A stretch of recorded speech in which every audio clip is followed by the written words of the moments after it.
¿Pueden escucharme bien? Sí. A ver.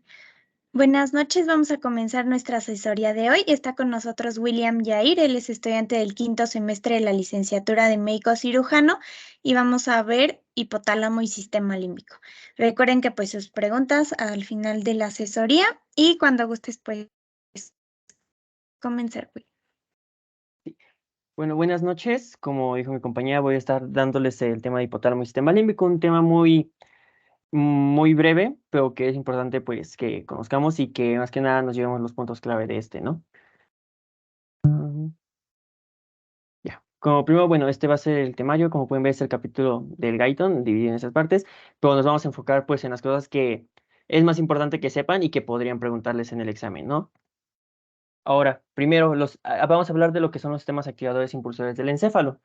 Más que nada, el encéfalo siempre va a tener una actividad basal. No es como que cuando estemos durmiendo o cuando alguien esté en una situación de coma, el encéfalo se encuentre sin ejercer ninguna sola función. El encéfalo siempre va a tener una función basal, es decir, siempre va a estar en un cierto modo activo, pero a niveles más bajos. Y para que esto sea posible, es necesario que éste siga recibiendo estímulos, ya sea de dos maneras diferentes, a través de los potenciales de acción, que sería una estimulación directa, que vamos a ver más adelante, o también de los famosos sistemas neurohormonales, que son muy importantes que aprendan una vez y que también podrían ayudarles mucho en el futuro, conocer como que los lugares en los que se secretan tales hormonas y su efecto sobre el sistema nervioso central.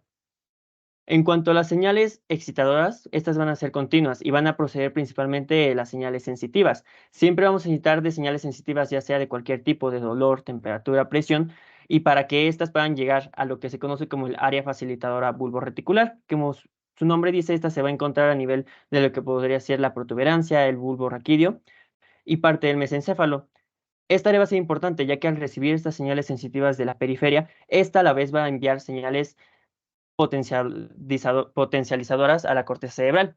Y como pueden ver en este diagrama, va a ser un circuito, podríamos decir, cerrado de retroalimentación positiva. Es decir, mientras más señales reciba el área facilitadora, esta más señales va a enviar a la corteza cerebral. Y a la vez la corteza cerebral va a enviar más señales al área facilitadora y esto se va a repetir una y otra vez para mantener esa actividad, ¿no? En este caso van a estar involucrados los potenciales de acción diferentes, ¿no? Potenciales de acción rápidos, que estos van a tener un efecto de milisegundos, es decir, un efecto bastante rápido, y esto debido a que son causados principalmente por la liberación de la acetilcolina, un neurotransmisor cuyo efecto pues es de milisegundos, o también pueden estar las fibras de conducción lenta, que van a ser transportadas por neuronas más pequeñas y que estas fibras de conducción van a generar efectos que puedan durar de segundos a minutos. Cabe recalcar que en esta parte, estas fibras de conducción lenta van a enviar sus conexiones principalmente a los núcleos del tálamo, que van a ser los núcleos intralaminares. Si recordamos un poco la anatomía del tálamo, pues esto va a tener distintos núcleos, ¿no? Pero va a haber una lámina que va a dividir parte de esos núcleos. Estos serían, ahí se encontrarían los núcleos intralaminares o los núcleos reticulares, que estos se encontrarían por fuera de lo que vendría siendo la lámina medular externa, ¿no? Y también es importante tener en cuenta que hay un área inhibidora. Esta se va a encargar más que nada de que el cerebro no tenga una actividad descontrolada, porque tampoco es bueno para nosotros tener actividad descontrolada y que los potenciales de acción estén de allá para acá, porque esto podría generarlos ya en casos patológicos, podría generarnos unas convulsiones, ¿no? Que es más que nada por el descontrol en los potenciales de acción. Entonces es importante también esta área inhibidora, ya que como su nombre dice, va a inhibir es que los potenciales de acción no sean tan potentes y también como que se mantenga un control. Y en este caso va a estar involucrada el neurotransmisor, la serotonina, que en la mayoría de los receptores, en la mayoría de los lugares, va a ejercer un efecto inhibidor, ¿no? Y pues ahí tenemos en la imagen cómo es que desde la periferia llegan las señales al área facilitadora, esta las envía a la corteza cerebral, y de la corteza cerebral se hace un círculo, ahí podríamos decir un círculo vicioso, pero que está el área inhibidora para poder hacer que haya como que un límite, ¿no? Para que todo esté en orden. Ahora, la otra forma en la que el cerebro va a tener su actividad basal va a ser mediante el control neurohormonal. De esta parte es muy importante que reconozcamos los cuatro sistemas que van a ser los principales. El sistema nervioso central se va a regir por demasiados neurotransmisores, bastantes para nombrarlos en esta presentación. Entonces, por eso es que es importante que nos enfoquemos solo en estos cuatro, ¿no? Que son como que los más relevantes en el sistema nervioso central. Empezamos con el sistema noradrenérgico. Es importante que reconozcamos que la noradrenalina va a ser liberada especialmente por un punto conocido como el leucoceruleus. En la imagen pueden ver que es en la parte, este circulito como de un azul, va a estar posterior y este va a ser el principal encargado de liberar la noradrenalina, que va a ser un neurotransmisor excitador en la mayoría de los casos, ¿no? Se va a utilizar para el sistema simpático. El siguiente es el sistema dopaminérgico. La dopamina es un neurotransmisor muy importante que sin él, pues, se da la enfermedad esta de Parkinson, ¿no? Ya que en enfermedad de Parkinson, pues puede haber lo que sería destrucción de las neuronas dopaminérgicas en la sustancia negra. Entonces eso podría generar los Parkinson y pues ahí sería la principal zona donde se secreta la dopamina y pues ejerce la función pues en la activación o en la secuenciación de los movimientos, ¿no? Ahora el sistema serotoninérgico, este va a ser liberado principalmente por los núcleos de Rafe. Igual, recordando un poco de neuroanatomía, recordemos que los núcleos de Rafe son los núcleos que se encuentran a nivel más o menos del tronco del encéfalo, pero que están como que más cercanos a la línea media. Igual está representada por los circulitos de color amarillo. Y finalmente el sistema acetilcolinérgico, la acetilcolina va a estar liberada principalmente por las neuronas gigantocelulares en la formación reticular. Y bueno, va a ser importante porque la acetilcolina cuando se está segregando, pues como el libro dice, el sistema nervioso se encontrará en un estado sumamente despierto, no sumamente excitado. También olvidé mencionar que el sistema serotonérgico va a ser muy importante porque como podrán ver en la imagen, pues también puede haber conexiones hacia abajo. La serotonina va a ser muy importante porque la serotonina que se manda hacia la médula espinal, pues va a ejercer un efecto sobre el dolor, ¿no?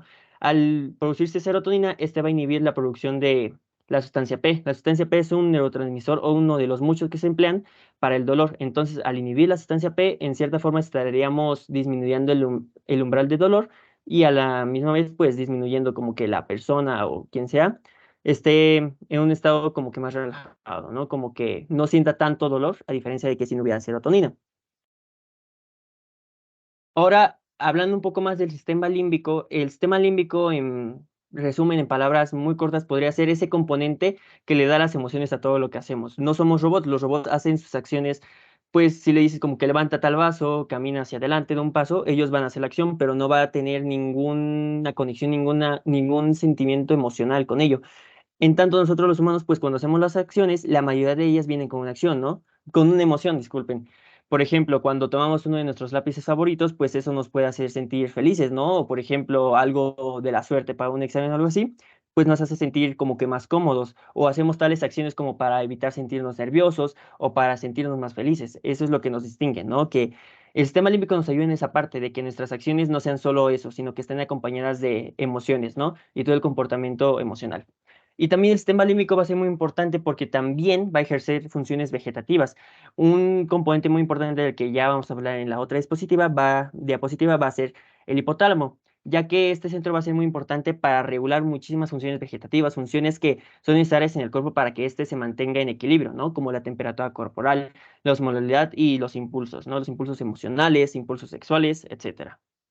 Y pues ahí podemos ver una imagen un poco más esquemática que precisa de los componentes que podrían conformar el sistema límbico. Podemos ver que está la circunvolución angular, la subcallosa, el área orbitofrontal, esta parte de aquí que vendría siendo el hipotálamo, que también forma parte del sistema, el hipotálamo, perdón, el hipocampo que vendría siendo parte del sistema límbico. El hipotálamo se encontraría en una situación central, como vamos a ver en esta imagen. Podemos ver que el hipotálamo va a tener una función importante del sistema límbico, ya que como muestra esta imagen se encuentra en el centro de todo, va a enviar señales hacia la mayoría de las otras localizaciones del sistema límbico. Aquí otra imagen de pues las partes que podrían formar esta corteza límbica, el sistema límbico, ¿no? La corteza singular, lo que decíamos, la subcallosa, el área orbitofrontal que podría estar más o menos por aquí, también la circunvolución singular que se continúa para atrás para después volverse la circunvolución hipocámpica y también en el uncus, ¿no? Y bueno, ¿de qué nos va a servir la corteza límbica? Más que nada va a ser un enlace de comunicación o un enlace de comunicación de doble sentido entre la neocorteza que vendría siendo pues aquella parte de la corteza que en la línea del tiempo de la evolución fue como que la que más se tardó en evolucionar y las estructuras límbicas. Ahora, hablando del hipotálamo, una parte fundamental del sistema límbico, bueno, es importante que tengamos en cuenta que este va a enviar señales a muchas partes, ¿no? No solo del sistema límbico como tal, sino a muchas partes de todo el sistema nervioso central y también incluso algunas señales que podrían llegar a partes mucho más periféricas del cuerpo, a partir de hormonas que vamos a ver más adelante. Las tres direcciones a las que manda el hipotálamo van a ser al tronco del encéfalo, que es importante aquí notar que la principal forma de comunicación o aquel camino principal por el que el hipotálamo se conecta, y no solo el hipotálamo, el sistema límbico como tal se conecta con el tronco del encéfalo, va a ser una estructura denominada como la estría o de otra forma, prosencefálica medial. Esta va a ser muy importante, va a ser un mecanismo de comunicación entre el sistema límbico y el tronco del encéfalo. También va a enviar, pues, señales hacia el diencéfalo, que recordemos que el diencéfalo es como que todo está constituido por todas esas estructuras que terminan en amo, ¿no? Como hipotálamo, tálamo, epitálamo, etcétera. Y también le envía el telencéfalo, que en palabras simples podemos decir que es la corteza. Y también el infundíbulo hipotalámico. En esta imagen podríamos decir que ese podría estar representado por lo que vendría siendo este color como que verde agua, el infundíbulo hipotalámico que va a comunicar el hipotálamo con la hipófisis o glándula pineal, ¿no? O también en hipófisis o neuropófisis también se le divide de esa forma. Ahora vamos a ver ya más específicamente las funciones que va a ejercer el hipotálamo sobre el control vegetativo y endocrino del cuerpo, ¿no? En cuanto a la regulación cardiovascular, una forma fácil de recordar esto, porque también es importante que el hipotálamo tiene muchísimos núcleos, como podemos ver en la imagen. Son bastantes y tampoco hay que aclarar que no es como que uno solo de ellos esté implicado, pues ya sea en la regulación cardiovascular o que, por ejemplo, si solo decimos que tal núcleo está involucrado en el hambre, quiere decir que solo es ese, ¿no? O sea, sí está involucrados la mayoría de los núcleos, pero pues sí hay una predominancia de uno sobre otro, ¿no? Ahora hablando más específicamente, la regulación cardiovascular va a estar dada, pues, como si fuera del sistema autónomo, de forma simpática y parasimpática. El hipotálamo posterior y lateral van a tener un efecto similar a como si hubiera una activación simpática. Una forma fácil de recordar esto es tal vez un ejemplo algo creepy, pero imaginemos que vamos en la calle y que sentimos una presencia atrás de nosotros y no podemos voltear a ver qué es. Entonces, obviamente, en esa situación, pues la mayoría nos empezaremos a asustar, empezaríamos a sentir ansiedad y en ese momento nuestro sistema simpático se empezaría a activar. Entonces, ¿qué efectos tendría eso sobre la regulación cardiovascular? Pues empezaría pues, a aumentar la presión arterial, la frecuencia cardíaca, etcétera. En cambio, el hipotálamo anterior va a tener efectos similares a como si se tratara de una activación del sistema parasimpático.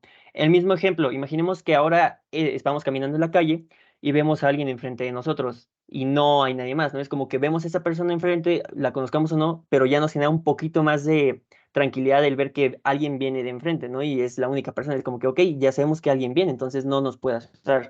Entonces, para la activación parasimpático del hipotálamo anterior tendría los efectos contrarios, que sería disminución de la presión arterial y disminución de la frecuencia cardíaca. En cuanto a la regulación temporal, perdón, en cuanto a la regulación de la temperatura corporal, va a ser importante el hipotálamo anterior.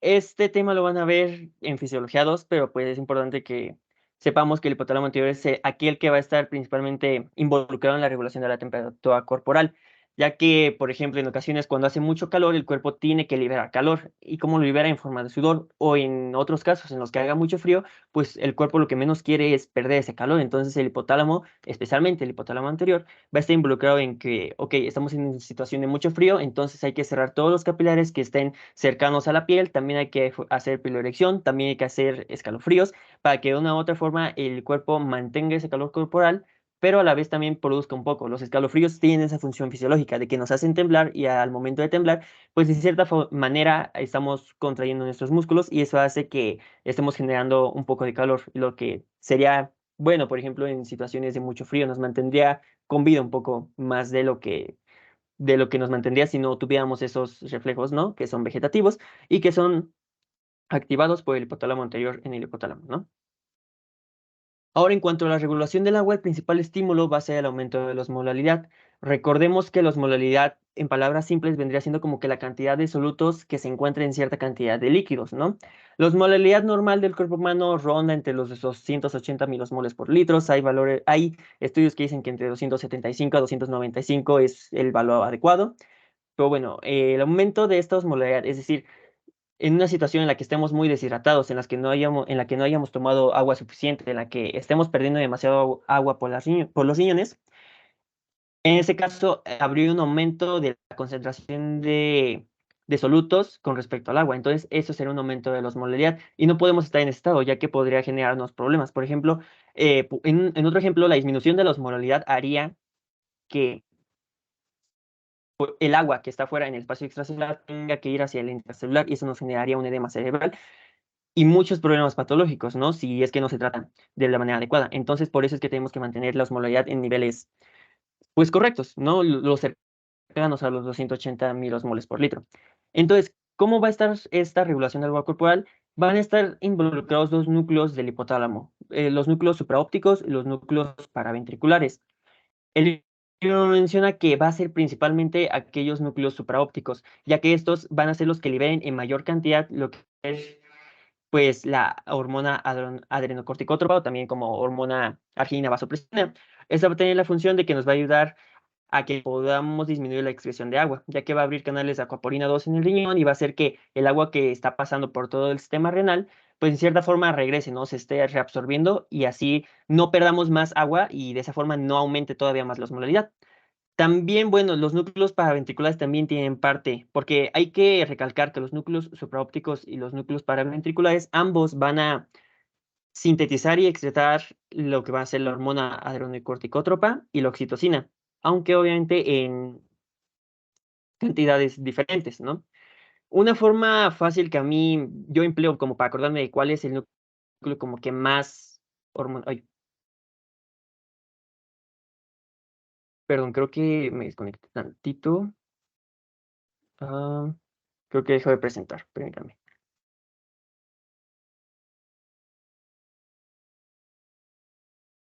Ok, ¿ya la ven de nuevo? Ahí ya. Sí, disculpe. Bueno, igual si me empiezo a trabar o algo, me dicen, porque igual tengo unos problemas de conexión, entonces me dicen para volver a repetirlo, ¿no? Estaba en que una forma que a mí me funcionó mucho para, pues, saber como qué núcleos son los que sintetizan más, en este caso, por ejemplo, podríamos decir más hormona adrenocorticótropa o más oxitocina, fue la siguiente, que tal vez sea un poco difícil como de aplicar, pero pues espero que pues también les funciona, ¿no? El chiste es que, por ejemplo, los núcleos paraventriculares, dejando de lado la palabra núcleo, podemos ver que paraventricular no tiene ninguna sola O. Entonces, ¿qué es lo que le haría falta? Una O. Entonces, el núcleo paraventricular le hace falta una O y podríamos decir que el núcleo paraventricular va a sintetizar en mayor cantidad la oxitocina en lugar de los supraópticos. Y pues los supraópticos pues ya tienen su O, ¿no? Entonces, por descarte podríamos decir, los núcleos supraópticos son aquellos que van a liberar más hormona adrenocorticótropa. Espero que el ejemplo se haya entendido, espero que les pueda servir para, pues de esa forma, si les preguntan en el examen como qué núcleo es el que sintetiza más oxitocina o qué núcleo hipotalámico es el que sintetiza más hormona adrenocorticótropa, pues ahí manejando eso, ¿no? Como que para ventricular le falta O, entonces ese es el que más oxitocina va a liberar. Ahora, estos núcleos no van a liberar esas hormonas en el hipotálamo como tal. Estos van a tener conexiones con la neuropófisis. Estas dos hormonas van a ser liberadas principalmente en la neuropófisis, que vendría siendo la parte posterior de la hipófisis, ¿no? Se van a liberar de ahí, pero los cuerpos celulares que producen estas hormonas van a estar en el hipotálamo. Es decir, se van a producir en el hipotálamo, pero se van a liberar hasta la neuropófisis, pero por las mismas células, no es que haya un transporte hacia otras células, van a ser las mismas células. Y bueno, también está el origen de la sed, ¿no? También el hipotálamo va a estimular lo que vendría siendo la sed para que a la misma forma evitemos eliminar más agua, pero si estamos deshidratados, pues tengamos esa necesidad de tomar agua y de también disminuir la osmolaridad que ya podría estar aumentada en un estado patológico. Ahora, en cuanto a la regulación de la contractilidad uterina y expulsión de la leche materna. Ahora, están involucrados los mismos núcleos que les dije hace rato, los paraventriculares y los supraópticos, pero siguiendo ese tip que les di de cuál sería como que el que más oxitocina va a liberar, pues recordemos, paraventriculares no tiene O, entonces va a ser el que libere más oxitocina, porque le falta esa O. Entonces la oxitocina le da la O, ya, los núcleos paraventriculares son los que le van a liberar más oxitocina. Entonces estos van a ser los que van a estar más involucrados en la contractilidad uterina y la expulsión de leche. En casos, bueno, cuando la mujer ya está a punto de dar a luz, los niveles de oxitocina se van a elevar y estos van a causar que el músculo liso que se encuentra pues en el útero pues empiece a contraerse, ¿no? Para que también si se trata ya sea de un embarazo, de un parto natural o ya sea por cesárea, el útero se esté contrayendo y sea más fácil pues dar a luz, ¿no? también va a estar involucrado en la expulsión de leche, ya que la oxitocina es una de las hormonas que se necesitan para que la glándula mamaria pueda expulsar la leche. Hay otras hormonas involucradas, hormonas sexuales como la progesterona, los estrógenos, que van a estar involucrados en la expulsión de leche, pero la oxitocina es como que esa hormona que va a ayudar como que a que dentro de las glándulas que producen leche, como que se contraiga, ¿no? Tiene el mismo efecto de contracción. Entonces, al contraerse, la leche que en cierta manera está almacenada ahí, que apenas se está produciendo, pueda salir, ¿no? Es como si apretaras una manguera, pues va a salir agua. Y ese sería el efecto que haría la oxitocina pues ya sea en el parto o en la expulsión de leche. Y pues igual que en el anterior, como les dije, estos núcleos sintetizan las hormonas a nivel del hipotálamo, pero no las liberan sino hasta el nivel de la neurohipófisis. En cuanto a la regulación digestiva y de la alimentación, bueno, el área hipotalámica lateral, como pueden ver en la imagen, está asociada hacia el hambre. Es decir, si se estimula el área hipotalámica lateral en cualquier persona, en cualquier animal, este animal va a sentir hambre, va a sentir la necesidad de comer algo, ¿no? Y va a tener también el comportamiento de una persona que tiene hambre. Es decir, cuando uno tiene hambre, pues puede estar fastidiado, puede enojarse, puede estar un poco irritable, ¿no? Entonces, el área hipotalámica lateral es la que está asociada al hambre.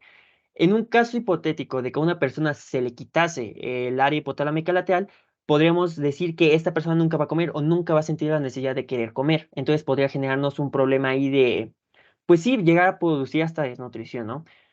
En cuanto a los núcleos ventromediales, disculpen, estos van a tener el efecto opuesto. Es decir, estos van a, si se activan los núcleos ventromediales, van a generar saciedad. Van a generar que la persona, si estaba comiendo, al activarse los núcleos ventromediales, diga, ok, ya me llené, ya hasta aquí, ya comí suficiente.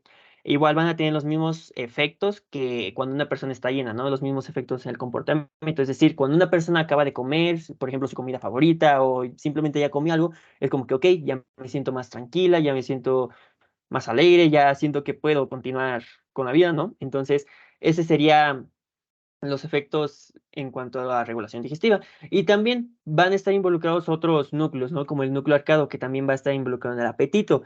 Si se activa el núcleo arcado, vamos a sentir apetito, vamos a querer comer. O los cuerpos mamilares, estos van a estar involucrados en los patrones. Es decir, cuando comemos, hacemos cosas que en cierta manera no las tenemos pensadas, es como que simplemente salen. Cuando alguien come es como que puede lamerse los labios, o cuando alguien come puede, en algunos casos podríamos decir, hacer muecas, o sea, son cosas inconscientes, pero que acompañan al proceso de comer los alimentos. Los cuerpos mamilares van a estar involucrados en esa parte. Y bueno, el control hipotalámico de la adenohipófisis. El hipotálamo, como les dije, va a liberar muchas hormonas que van a tener sus efectos, ya sea cerca por ahí del hipotálamo o que a través de la distribución por la sangre van a tener sus efectos en la periferia del cuerpo. Por ejemplo, hablando de los núcleos que ya hablamos, los núcleos supraópticos y los núcleos paraventriculares, como pueden ver en la imagen más o menos verde, las células que producen la oxitocina y la hormona adrenocorticótropa van a estar a nivel del hipotálamo, pero van a tener conexiones que van a hacer que se liberen esas hormonas hasta la neurohipófisis, la parte posterior. Pero en cambio el hipotálamo también va a generar lo que son los factores liberadores de otras hormonas, ¿no? Como las hormonas del crecimiento, las hormonas que pueden estar involucradas, por ejemplo, a la liberación de cortisol, pero en este caso el control va a ser diferente, ya que el hipotálamo pues va a liberar esos factores liberadores se van a liberar en lo que vendría siendo pues el sistema porta hipotálamo hipofisario, ¿no? Que comunica el hipotálamo como con la hipófisis. Ya de ahí, por el sistema porta, viajarían hacia la parte anterior de la hipófisis o adenohipófisis, y ahí esos factores pues entrarían en los receptores de las células correspondientes y esas células en la hipófisis se encargarían de sintetizar, dependiendo de la demanda, de sintetizar y de liberar esas hormonas como el cortisol, la hormona del crecimiento, las hormonas como la hormona folículo estimulante, la hormona luteinizante, etcétera. Cuanto a los ritmos circadianos, todos tenemos un ritmo circadiano de 24 horas, los animales, los humanos. Este ritmo es el que nos mantiene como que en un cierto orden. No podemos estar despiertos 24 horas seguidas sin que nos haga algún daño, o igual no podemos estar durmiendo hasta 16 horas así todos los días porque igual nos podría hacer un daño. En este caso, el núcleo que más marcado está, y no solo por lo que dice el libro, sino en bastantes artículos, es el núcleo supraquiasmático, que sus siglas... ay,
Ya, disculpen, otra vez por internet. Ok. Ya está. Bueno, volviendo a lo de los ritmos circadianos, repitiendo porque no sé dónde nos podríamos haber quedado. Todos tenemos un ciclo de 24 horas. No podemos dormir más de 16 horas sin que nos haga poco tiempo de lo normal, porque podría generarnos pues daños ahí pues a los procesos cognitivos, a la actividad física, ¿no? El principal núcleo que está encargado como de ejercer esa tarea como de reloj biológico, reloj ahí que nos controla los ritmos circadianos, es el núcleo supraquiasmático, sus siglas son NSQ, ¿no? Este va a ser el marcapasos que va a regular el ritmo circadiano, pues en un intervalo de 24 horas, es el que nos va a decir más o menos bueno, más que decir, es el que nos va a preparar ya sea para dormir o para estar activos durante el día, ¿no? También este va a ser importante porque también va a regular otros relojes biológicos que se van a encontrar repartidos en el cuerpo. Hay distintas partes del cuerpo que van a funcionar dependiendo ya sea, no tanto de la hora, pero sí más o menos como de ese intervalo de 24 horas. Es decir, algunos órganos o algunas partes del cuerpo pueden estar un poquito más activas durante pueden estar del organismo, va a ayudar a que los otros relojes biológicos repartidos en el cuerpo estén como que sincronizados. Ahora, ¿cómo es que va a hacer esto? Principalmente por las señales nerviosas, por las señales de transmisión que se ejerzan principalmente de los nervios ópticos, ¿no? El principal estímulo, el principal determinante que va a ejercer su efecto sobre el núcleo supraquiasmático y que este a la vez ejerza su efecto sobre todo el cuerpo, va a ser la luz. Es por esa misma razón que, por ejemplo, si intentamos dormir en el día va a ser muchísimo más difícil, porque al llegarle demasiada luz pues, al núcleo supraquiasmático, este va a interpretar de cierta manera como que, ok, seguramente es de día. O, por ejemplo, si estamos encerrados en un cuarto con demasiada iluminación, igual va a interpretar lo mismo, como que hay mucha luz, es de día, entonces tenemos que mantenernos despiertos. Entonces va a ejercer esa tarea. Pero en cambio, cuando nos vamos a dormir y apagamos las luces, pues obviamente esa falta de luz, la oscuridad, va a decir como que, ok, ya hay muy poca iluminación, ya no se ve nada, entonces seguramente ya es noche, hay que preparar el cuerpo para que se duerma. Y estos relojes son importantes porque, por ejemplo, hay hormonas que se van a liberar principalmente durante el sueño. Por ejemplo, la hormona del crecimiento se va a liberar en lo que vendría siendo el sueño profundo y en otras partes del día, ¿no? Pero principalmente está el sueño profundo. O, por ejemplo, el cortisol. Esta hormona va a tener un pico aproximadamente 2 horas después de que nos despertamos. Y ese pico es el que nos va a ayudar como que estemos al tanto de lo que sucede cuando despertamos, como que los que nos mantiene despiertos y ya. Obviamente, todo esto va a tener un reloj, no es como que el cortisol se eleve siempre como que a las 6 a.m. y dice como que, ok, ya a esta hora me voy a elevar y así. El núcleo supraquiasmático se encarga de sincronizar todo eso, todas esas hormonas, todos esos procesos dentro del cuerpo para que estos ejerzan su tarea, ¿no? Y bueno, las conexiones van a ser por el fascículo retinohipotalámico, es decir, pues desde los ojos, lo que nuestros ojos vean, se van a dirigir pues en cierta manera hacia el hipotálamo, del hipotálamo al núcleo supraquiasmático y este va a ejercer su tarea. Ahora vamos a ver las funciones conductuales que ejerce el sistema límbico, el hipotálamo pues en cada uno de nosotros, ¿no?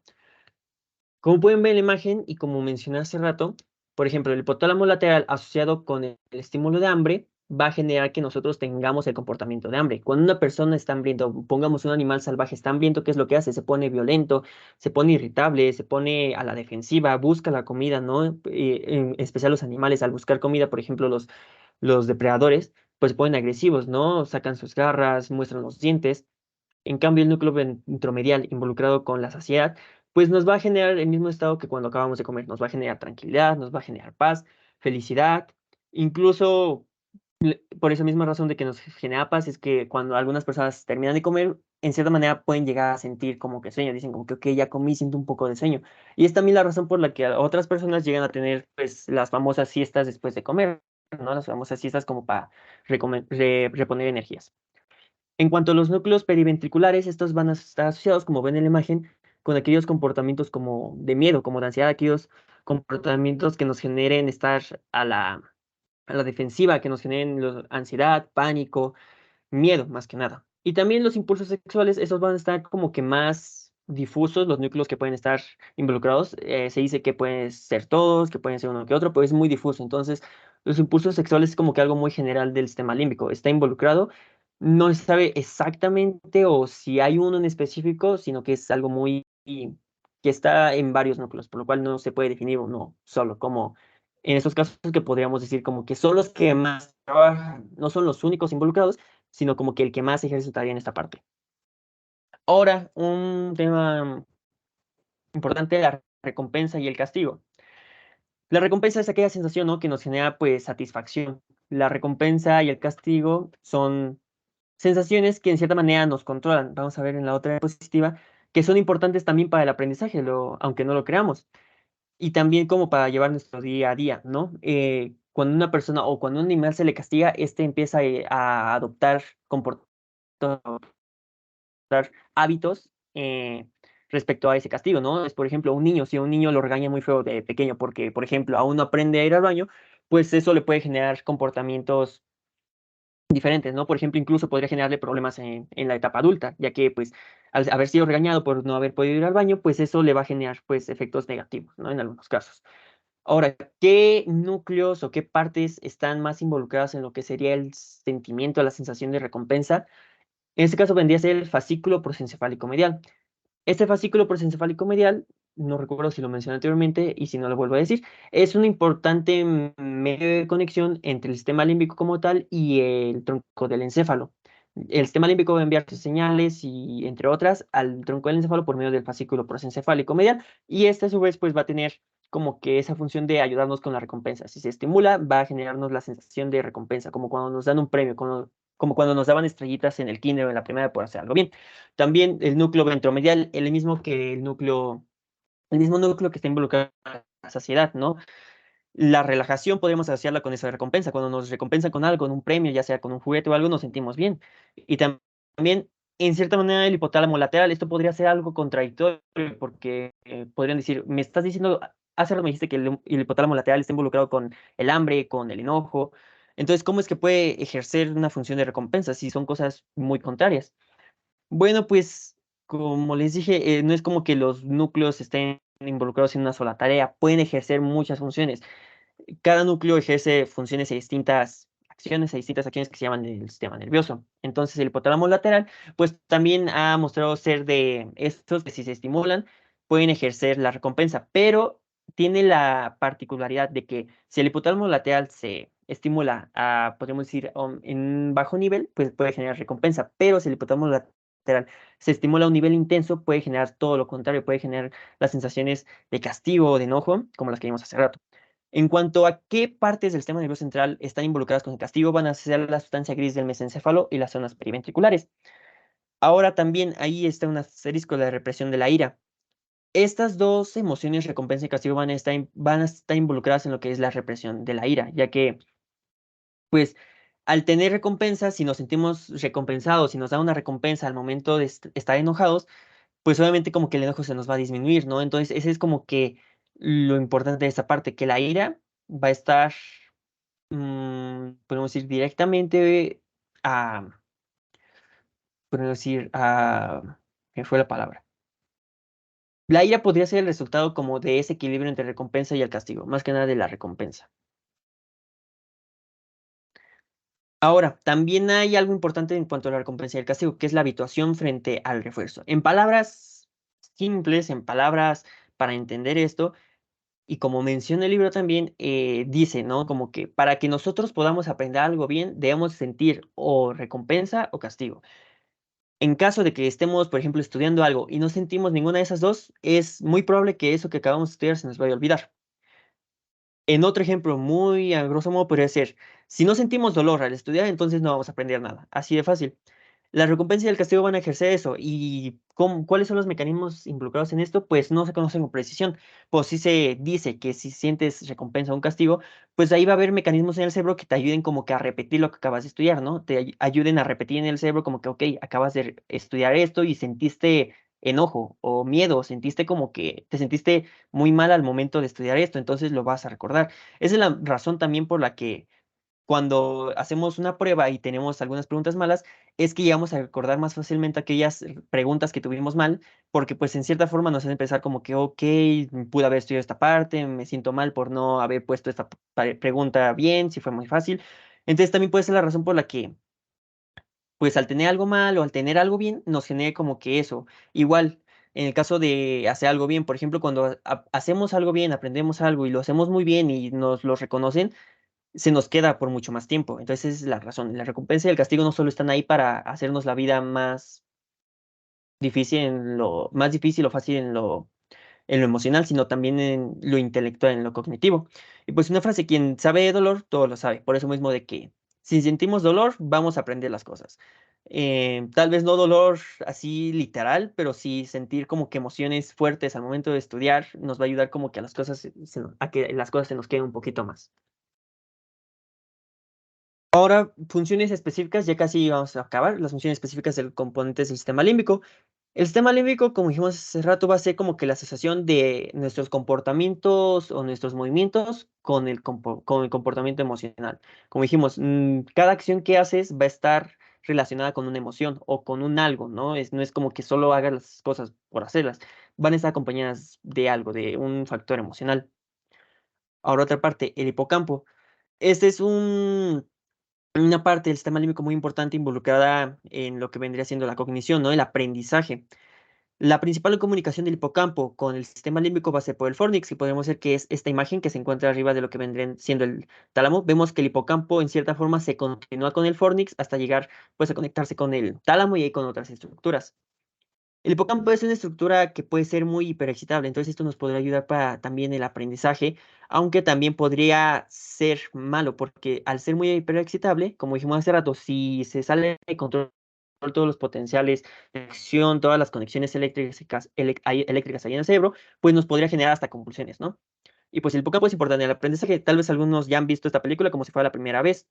Bueno, la chica en este caso tuvo un accidente. Lo más probable es que se haya dañado el hipocampo.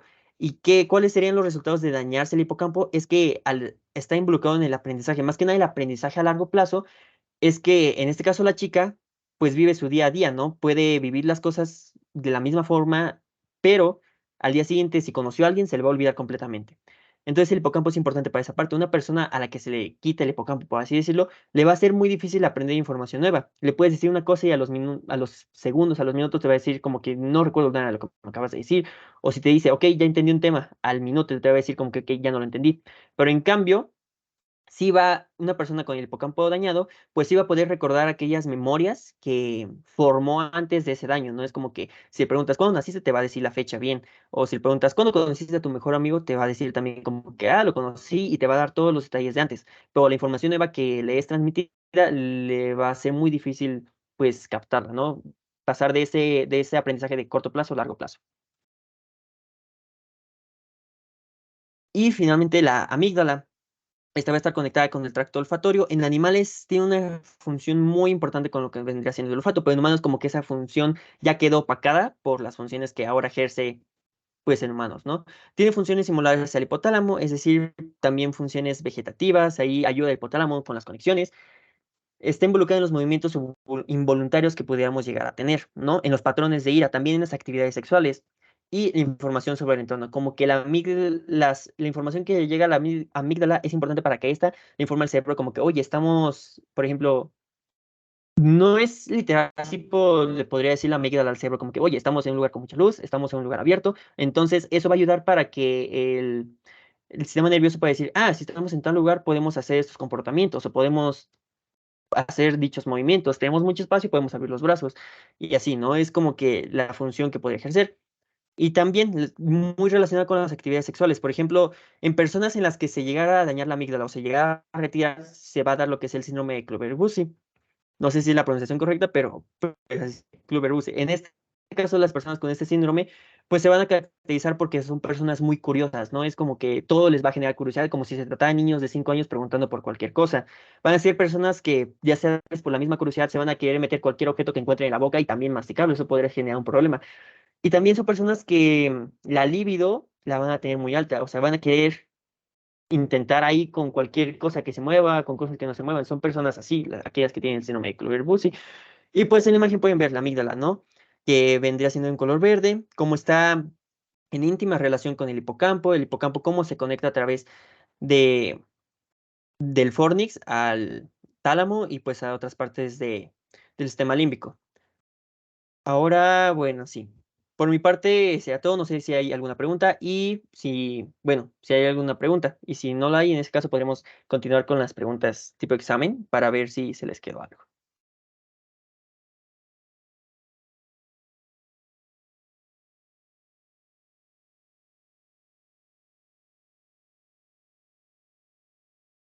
Si quieres dar las de el examen. Vale. Ok, aquí les voy a pedir que nada más prendan sus micrófonos para quien quiera contestar. Y si nadie contesta, pues voy a decirles quién. Bueno, primera pregunta sería, ¿qué estructura conecta el hipocampo con el sistema límbico? ¿Alguien podría decirme cuál es la estructura de esas 5 opciones que hay?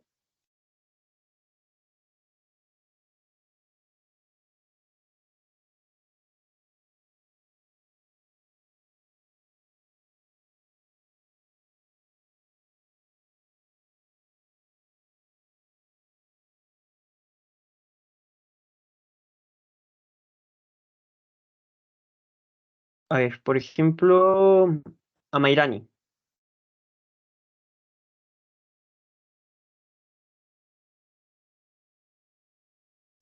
¿Sería el Fornix? Sí, correcto, como les dije, el hipocampo está conectado al sistema límbico por el fornix, esa es la estructura. El fascículo mamilotalámico, su nombre lo dice, se conecta los cuerpos mamilares con el tálamo. Como hiciste lo anterior, pues es una estructura más que nada atómica. Esta parte, la comisión anterior, esta partecita. Entonces, ay, Ahí no vemos tus... Ándale. ya.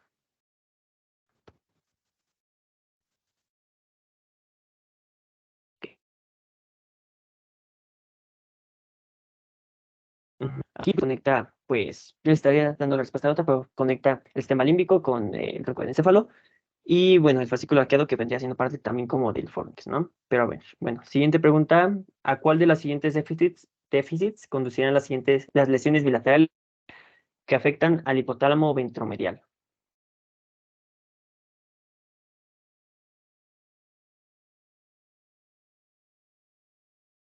A la conducta en este caso tiene que ser, Por ejemplo, a ver, Alberto.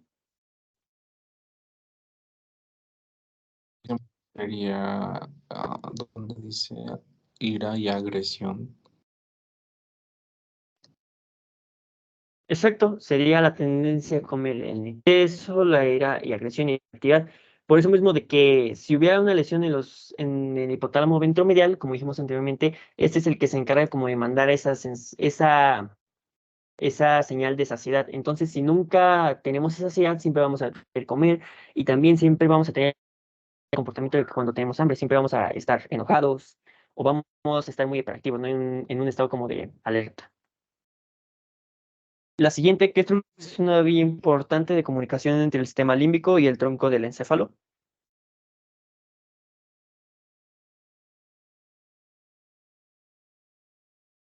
No sé si soy yo, es que no se ve la pregunta. ¿No?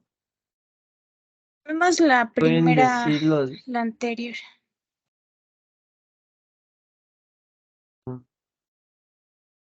A ver.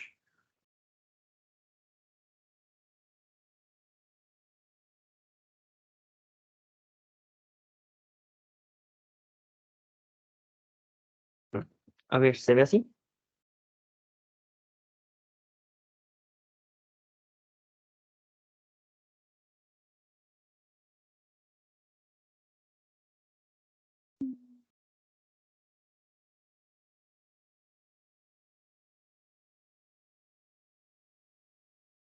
Yo veo negro. Ahí Sí, ya. ¿ya? A ver, bueno. Ya. Sí, la pregunta, ¿qué estructura es una vía importante de comunicación entre el sistema límbico y el tronco del encéfalo?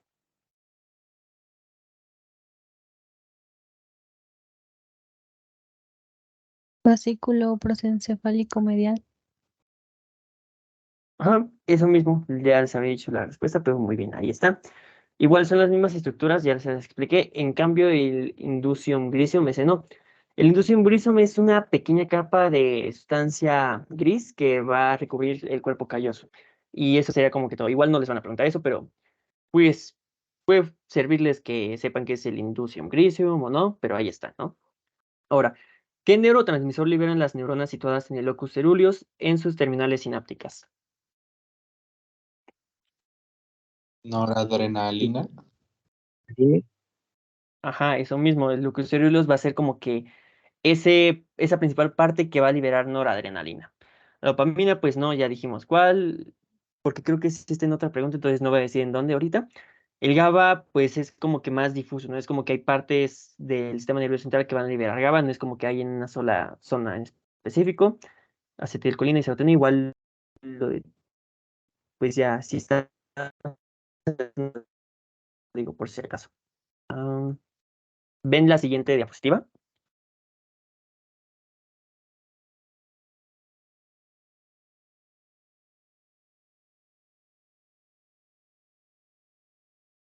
Sí.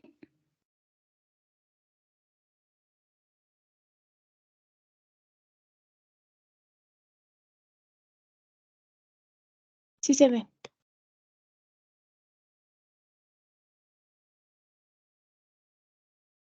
Ok, el término corteza límbica incluye a la corteza orbitofrontal, la circunvolución subcallosa, la circunvolución cingulada y ¿cuál?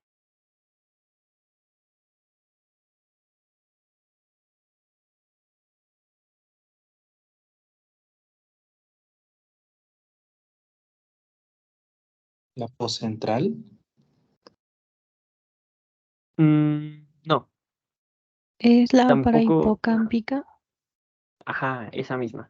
Las demás no podrían ser porque pues son como que de otra parte. Lo que podría ayudarles aquí a recordar es como que qué otro componente es el sistema límbico del hipocampo. Y el hipocampo en cierta manera está tapado, está envuelto por la circunvolución del mismo nombre. Bueno, de nombre similar, parahipocámpica. Ahora la siguiente pregunta, ¿en cuál de las siguientes funciones interviene el hipotálamo posterior y lateral en combinación con el área preóptica? En este caso podríamos decir que el área preóptica, como su nombre dice, se encuentra pared, o sea, podemos decir anterior. Entonces, cambiando un poquito la pregunta, sería, ¿en cuál de las siguientes funciones interviene el hipotálamo posterior y lateral en combinación con el hipotálamo anterior?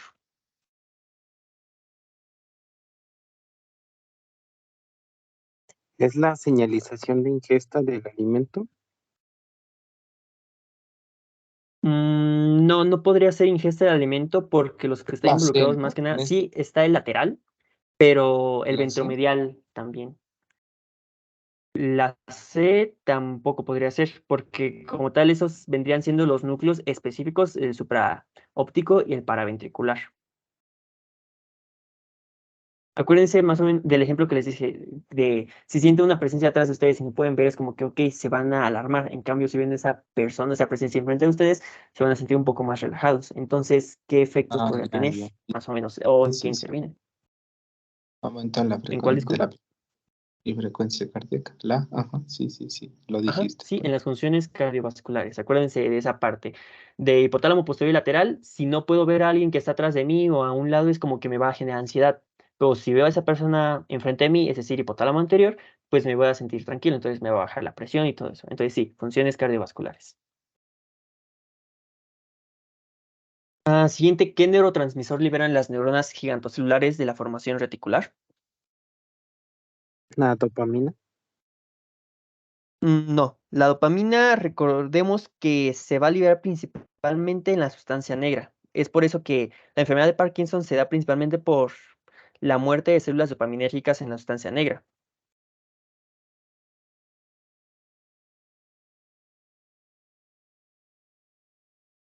¿Alguien más que pudiera tener la respuesta o igual pueden decir cualquiera que crean que es la correcta?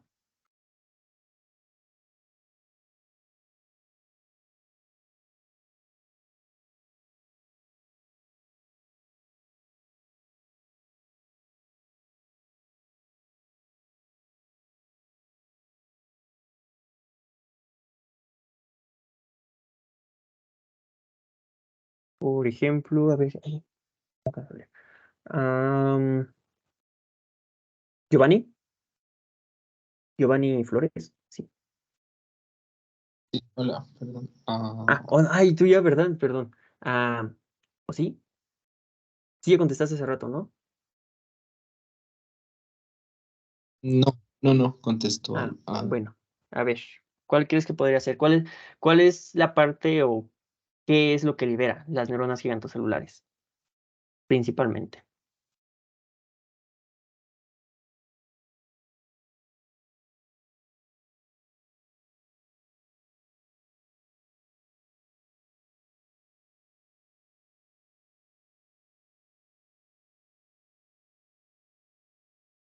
Serotonina.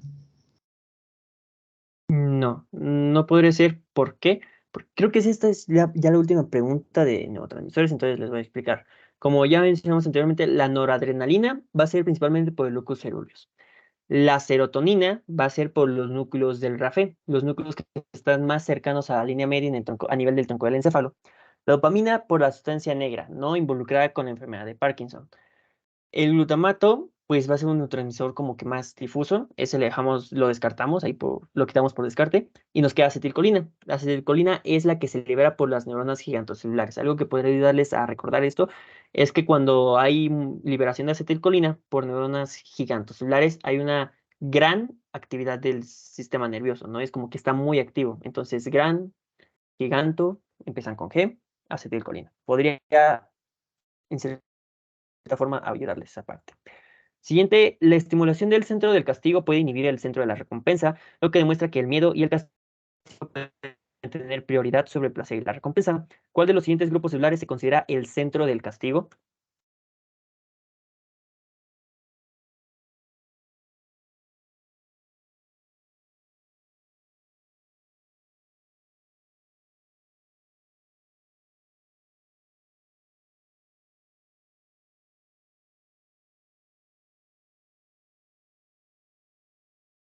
Por ejemplo, Amairani, ¿tú cuál crees que sea la respuesta? Creo que es la B. Ajá, es esa misma, hipotálamo periventricular y la zona gris central del mesencéfalo.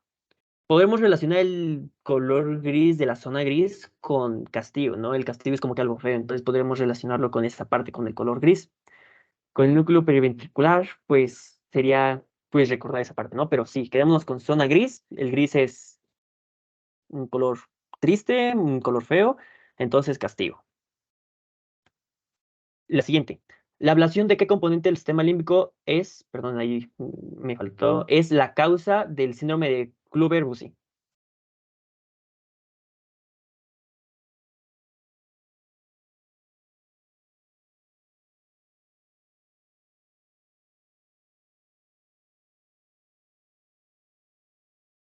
De la amígdala. Ajá, eso mismo. La amígdala es, si se quita, es como que la principal causa del síndrome de Kluver-Bucy, que como dijimos, es una persona con comportamientos como de mucha curiosidad, como si se tratara de un niño de 5 años, que se quiere meter cualquier cosa a la boca, como los niños, ¿no? Y también lo que sea diferente a los niños es que tienen la libido muy alta, que quieren ahí hacerlo con cualquier cosa.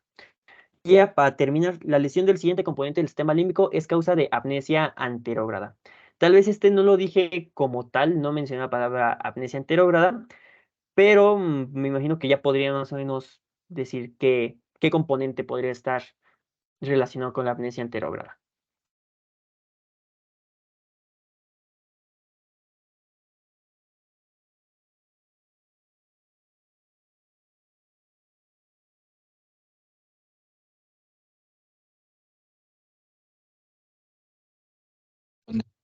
Hipo- hipocampo.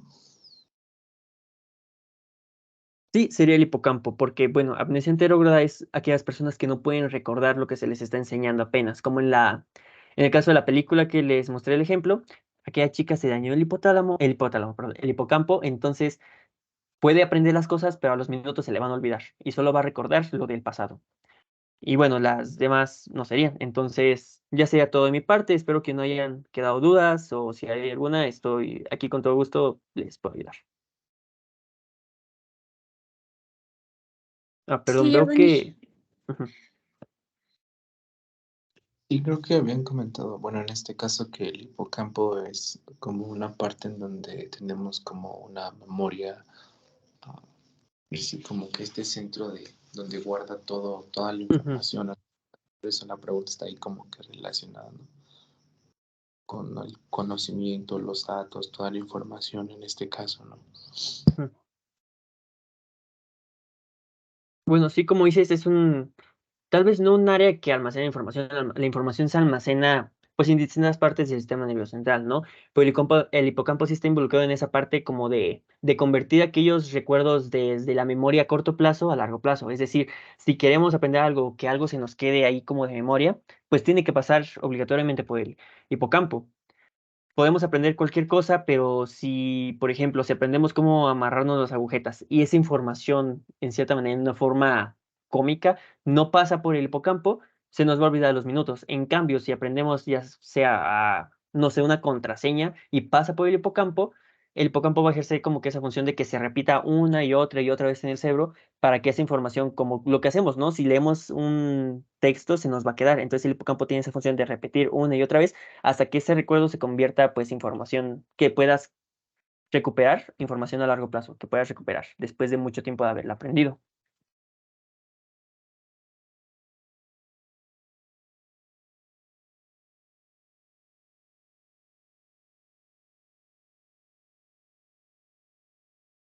¿Alguna otra duda?